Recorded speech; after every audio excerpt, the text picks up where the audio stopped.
My last video was called something along the lines of "Don't waste your time with your practice." I'd seen a private client via Zoom. It was our first lesson. He told me that he'd done a bit of pentatonic and a bit of blues scales and a bit of a tune, but he just didn't really feel like he was progressing very much. So I asked him the kind of crucial question: what are your major scales like? Could you play me, for example, E flat major? And the answer was no. And the point of my last video was your major scales are the gold standard. It's the thing that's going to drive you forward the most.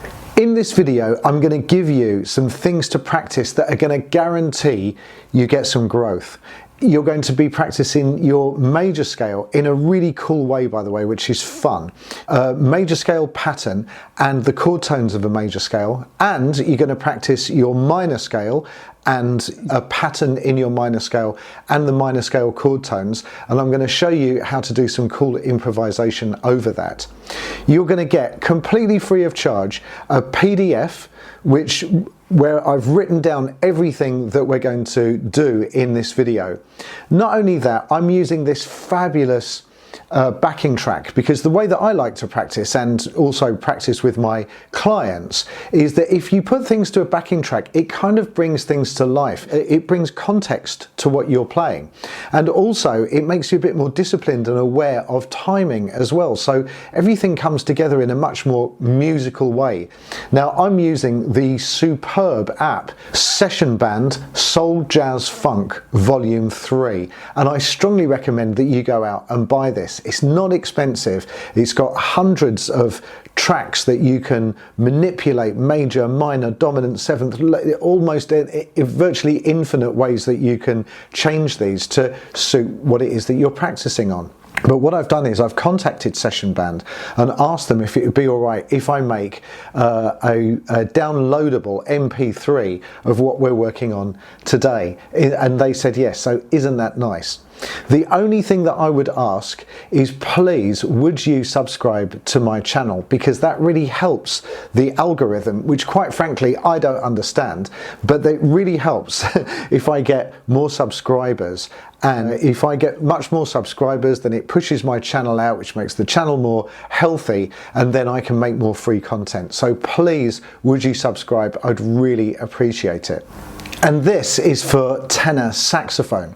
So if we have a look at the PDF says your major scales are the foundations of everything else. Knowing your major scales may not make you the world's greatest player, but it will make everything easier. And I'm not talking about slightly easier, I'm talking like 50 times easier. It just is the case. It really, really is. If you've got all 12 major scales down, everything's going to be so much easier. You need to have your 12 major scales down, it says, but practicing them doesn't have to be boring. Let's take C major. I'm going to use a backing track, which is SessionBand Soul Jazz Funk Volume 3. So here's the thing, I really like practicing with backing tracks, and there's a really good reason for that. There's a multitude of reasons. One, it makes it so much more interesting and fun. It brings context to your playing, so you're actually playing with like a live band, which it is, because these are real instruments. And also it gives you rhythmic discipline, because you've got a beat, you've got a strong beat in which to follow. Scale exercise. So what we're going to do, I'm going to be working in C major for tenor sax, and we're just going to practice playing the scale straight up and down to the 9th. You've got the notes there: C, D, E, F, G, A, B, C and D, and then coming down again. And the reason that I'm going up to the 9th is going beyond the root makes it sound more interesting and starts to sound like an improvisation. So just going that one step beyond the root really, really helps with making it sound interesting. So let's have a listen. First time I'm going to do it slowly, second time I'm going to do it a little bit more quickly, third time I'm going to throw it around just a little bit.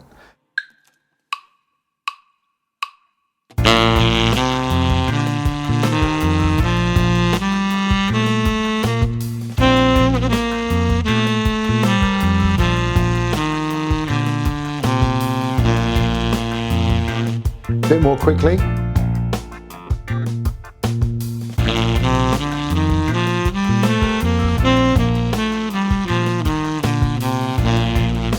Now just throwing the timing around just a little bit.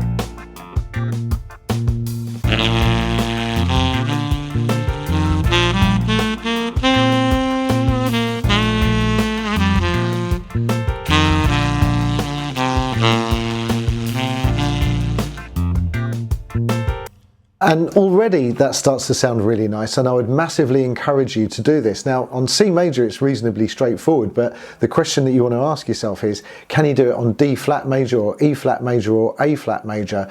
And I would really practice that up and make sure you're very confident. So the next thing that I'm going to do, or the next thing it says on the PDF, is that I'm going to use a pattern. Now when you write this down in numbers and letters, it just sounds like a bit of a mouthful, but musically it's actually quite straightforward. I'm just going to start on the third and I'm going to go 3, 4, 5, 3, and then I'm going to start on the seventh and go 7, 1, 9, 7, or 7, 1, 2, 7 if you prefer, which is B, C, D, B, and then I'm going to go 5, 6, 7, 5. So let's have a listen to that. That sounds really lovely because we're starting on the chord tones again, so it's a good exercise and it sounds nice.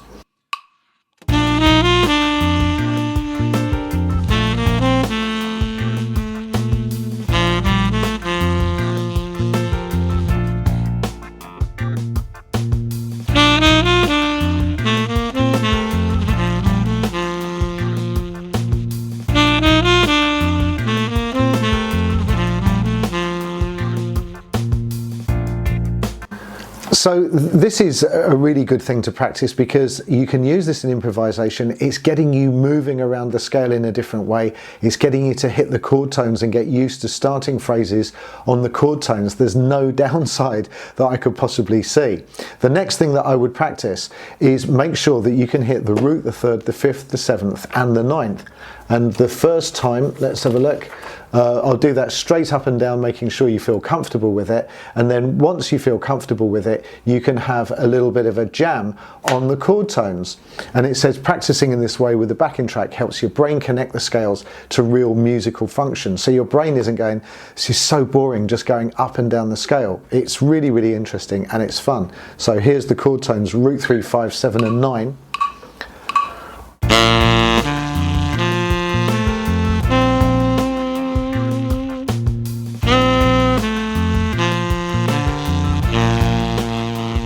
Bit quicker.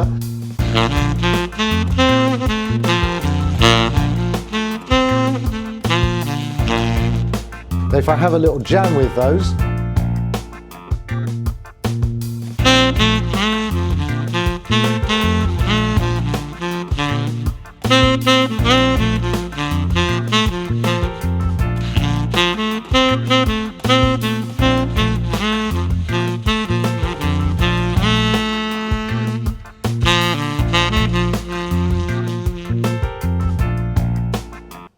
and again, I think that sounds really lovely and there's no downside. You're practicing your chord tones really cool. So then the next thing that I'd want to do with whichever major scale that I'm in at the moment, I'm in C major as we know, but I would do this with all 12 keys, is to just change this. So what I'm going to do is that I'm going to go into this button down here, and I'm going to change this by touching on this upward pointing arrow until it says D. Then I'm going to touch that square and drag this down so that it's now in D minor 7 for my tenor sax. And I know it's good for my tenor sax because I've got this B flat just here which tells me so. So now I can do a similar sort of thing with my minors. The notes are going to be exactly the same as C major, so this is getting my fingers moving around the same notes but in a different way, which is a good thing. So the notes would be D, E, F, G, A, B, C, D and E. I'm going up to the ninth again and coming back down. So let's see what that sounds like. I'll do it slowly, then I'll do it a little bit more quickly, and then I'll throw it around the timing just slightly.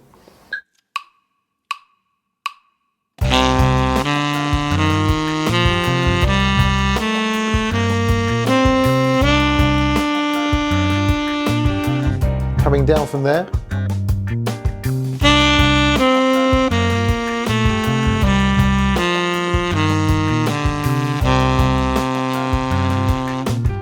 Bit more quickly.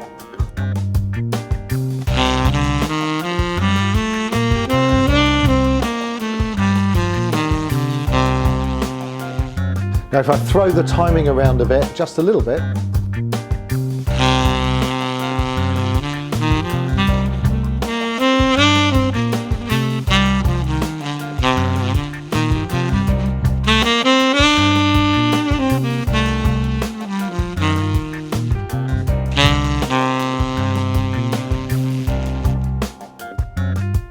that sounds like an improvisation in itself, just going up and down the scale. So that's a really good thing to practice.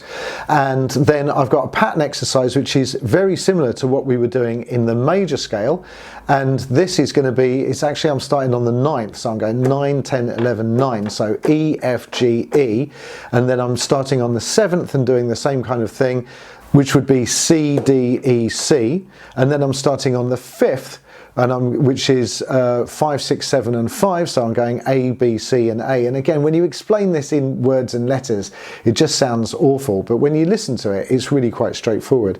So have a listen.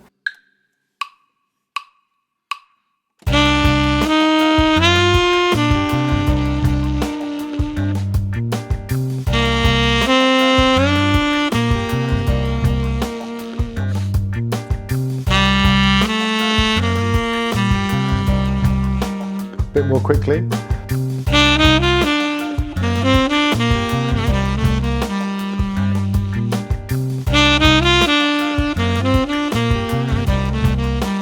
And if I stretch the timing,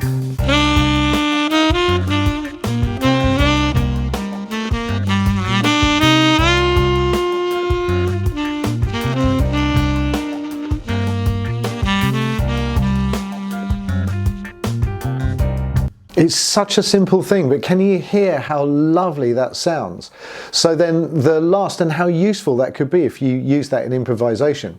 So then the last thing that I'm going to do is I'm going to do a chord tone exercise, which is to play the chord tones, the root, the 3rd, the 5th, the 7th and the 9th, which is D, F, A, C and E. I'm going to play them straight up and down and then have a jam on them.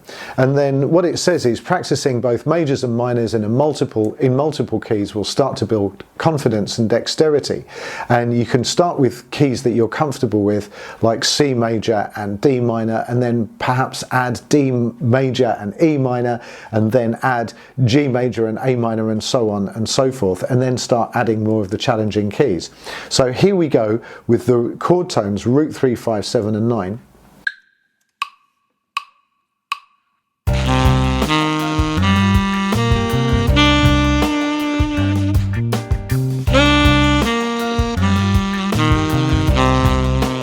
Bit more fluid.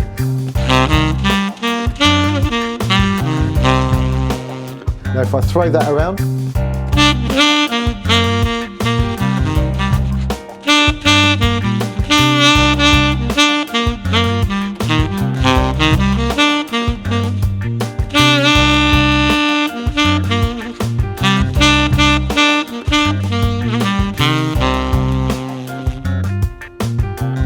so now finally I'm going to put those three ideas together, the scale pattern and the chord tones, and listen to how nice it can sound. I'm going to be a bit more loose and throw it around a little bit, but not too much.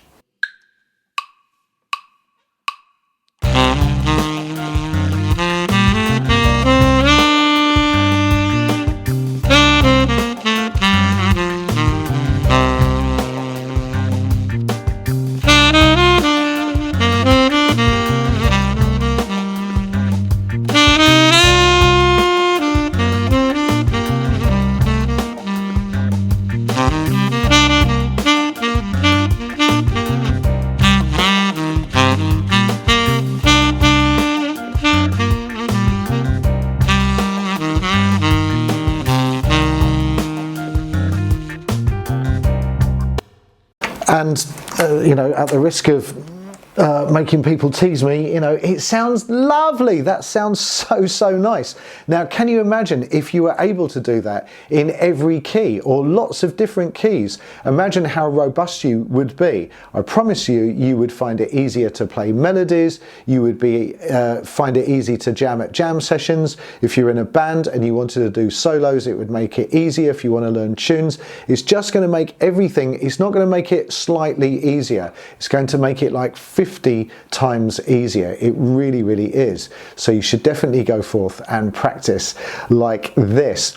I really hope that that's been useful for you, and I really hope you enjoy the PDF and the backing tracks which I've supplied to you. Please would you subscribe to my channel and help it grow and help the health of this channel. I would love to get to 100,000 subscribers. Is that too arrogant, do you think? I really would love to get to 100,000 subscribers, and at the moment we're not even at at 10,000. We're just around the 9,000 mark. So I need your help. I really would appreciate it if you would subscribe.